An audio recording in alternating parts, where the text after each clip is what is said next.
3 साल पहले मैं 10वीं क्लास के सेकंड टर्म के इम्तिहान दे रही थी। उस दिन हमारा आखिरी पेपर था।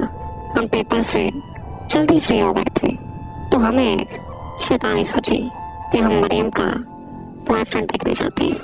मरियम हमारी बहुत अच्छी दोस्त थी। छुट्टी के टाइम वो लड़का उसके रास्ते में आया करता था।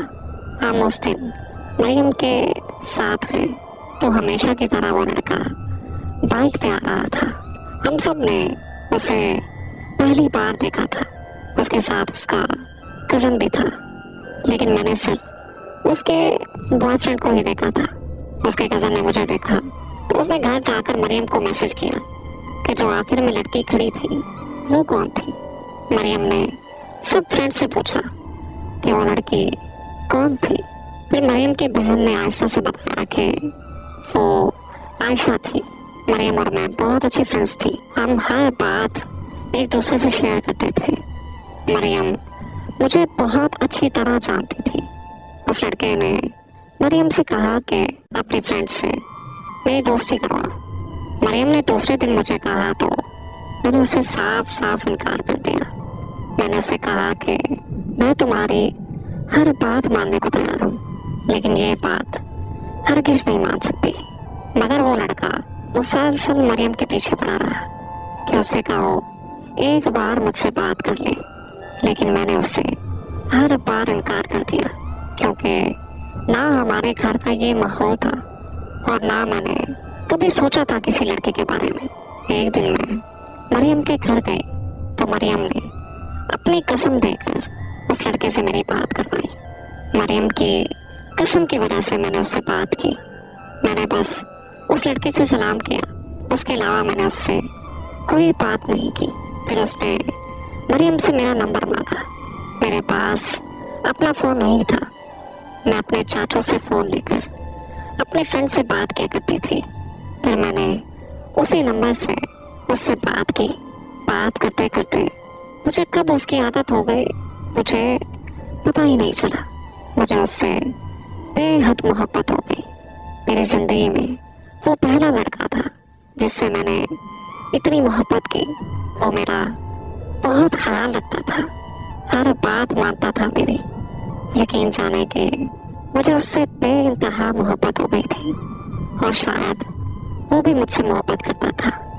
मेरी सारी फ्रेंड्स को पता था हमारी मोहब्बत के बारे में। एक दिन हम सब फ्रेंड्स एक साथ बैठी थी तो मेरी एक फ्रेंड ने बोला कि उस लड़के को हम दूसरे नंबर से तंग करते हैं।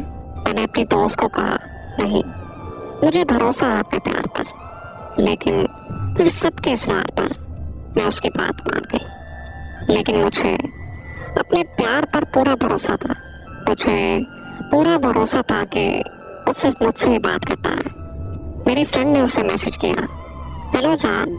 मेरे दिल की धड़कनें फुल तेज हो गई तो उसका पहला रिप्लाई आया कि तुम उर्वा हो। मैं वो मैसेज देखकर बिल्कुल हैरान हो गई कि ये उर्वा कौन है। मेरी फ्रेंड ने रिप्लाई किया कि हाँ मैं उर्वा हूँ। तो वो कहने लगा कि कैसी हो मेरी जान। मैं ये सोच सोच कर रोए जा रही थी। मेरी फ्रेंड्स मुझे चुप करवा रही थी। यकीन जाने के वो दिन क़यामत का दिन था मेरे लिए। मेरी फ्रेंड उसे मैसेज करती रही और वो बात करता रहा। वो बिल्कुल मेरे दोस्त से उसी तरह बात कर रहा था जिस तरह वो मुझसे बात किया करता था। ये देखकर मैं बिल्कुल खामोश हो गई और अपने घर वापस आ गई। घर आकर फ़ोन देखा तो उसके मैसेजेस आए हुए थे। मेरी फ्रेंड ने मुझे कहा था कि उसे इस बारे में कुछ मत बताना, हम देखते हैं कि वो खुद बताता है या फिर नहीं। लेकिन मुझसे कहाँ सब्र होता था। मैंने थोड़ी देर बाद उसे बता दिया और उसे कहा कि आइंदा के बाद मुझसे बात मत करना। वो कहता रहा कि मैंने मजाक किया था, मैंने ये जानना था कि वो आपकी फ्रेंड है ना। लेकिन मैंने उसे कोई जवाब नहीं दिया और उसी दिन अपना फ़ोन सेल कर दिया।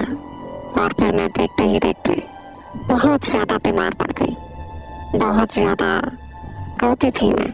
मेरे घर वाले मेरी वजह से बहुत ज़्यादा परेशान थे। मुझ पर ये आलम था कि मैं मरने के हद तक पहुंच गई थी। लेकिन मुझे बहुत अफसोस हुआ कि उसने मेरा हाल तक न पूछा। मुझे उसकी बातें, उसकी खाई हुई कस्में बहुत याद आती थी, और जो उसने मुझसे वादे किए थे वो भी मुझे बहुत याद आते थे। मैंने उसे अपना सब कुछ मान लिया था। मैंने ये कभी नहीं सोचा था कि हम दोनों एक दूसरे से दूर हो जाएंगे। मुझे ऐसा लगता था कि जैसे मेरा सब कुछ खत्म हो गया, जैसे मेरी जिंदगी की गाड़ी रुक गई हो। फिर मेरे चाचू ने मुझे एक फोन ले दिया। उन्हें लगता था कि मैं इसी वजह से खामोश रहती हूँ। मैंने अपनी व्हाट्सएप आईडी बनाई और उसका नंबर मेरे पास पहले से ही सेव था। उसको पता चल गया था कि मैंने फोन ले लिया है। हम दोनों बस एक दूसरे के स्टेटस देखा करते थे, बात तो हम बिल्कुल नहीं करते थे। वो डेली उस लड़की के लिए स्टेटस लगाता था जिस लड़की से वो बात करता था। मैं उसके स्टेटस देखकर रोती रहती थी, लेकिन मैं उससे कोई शिकायत नहीं करती थी, ना उससे कुछ कहती थी। एक दिन उसका स्टेटस देखकर गुस्से से मैसेज किया मैंने, तो आगे से जवाब आया कि आपको क्या मसला। मुझे सब कहते थे कि उसे ब्लॉक कर दो, लेकिन मुझ में उसे ब्लॉक करने की हिम्मत नहीं थी। फिर कुछ माह के बाद हमारे एक बार फिर से बात होने लगी। वो फिर से मुझसे प्यार भरी बातें करने लगा। मुझे एक बार फिर से उसकी आदत हो गई। मैं उससे शादी की हद तक सीरियस थी। फिर उसने मुझे मिलने का कहा। मैं किसी न किसी तरीके से उससे मिलने चली गई। वहाँ मैंने उससे उसका फोन मांगा। उसके मोबाइल में मैंने कुछ लड़कियों की तस्वीर देखी जिस लड़की के लिए उसने मुझे पहले छोड़ा था। मैंने उसका नंबर भी देखा। वो बहुत बार मुझे कहता रहा कि ऐसा कुछ भी नहीं है, लेकिन इस बार मैं सब कुछ अपनी आंखों से देख चुकी थी।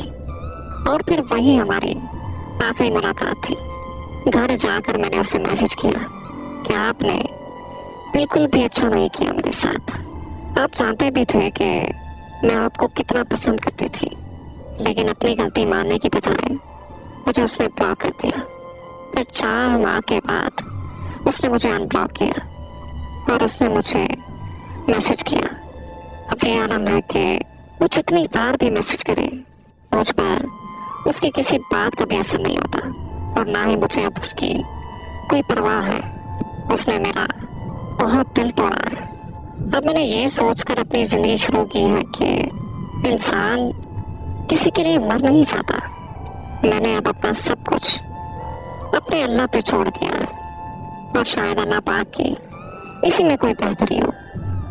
बस मुझे अब जिंदगी में एक सबक मिल गया है कि मैंने अब जिंदगी में कभी भी किसी से मोहब्बत नहीं करनी।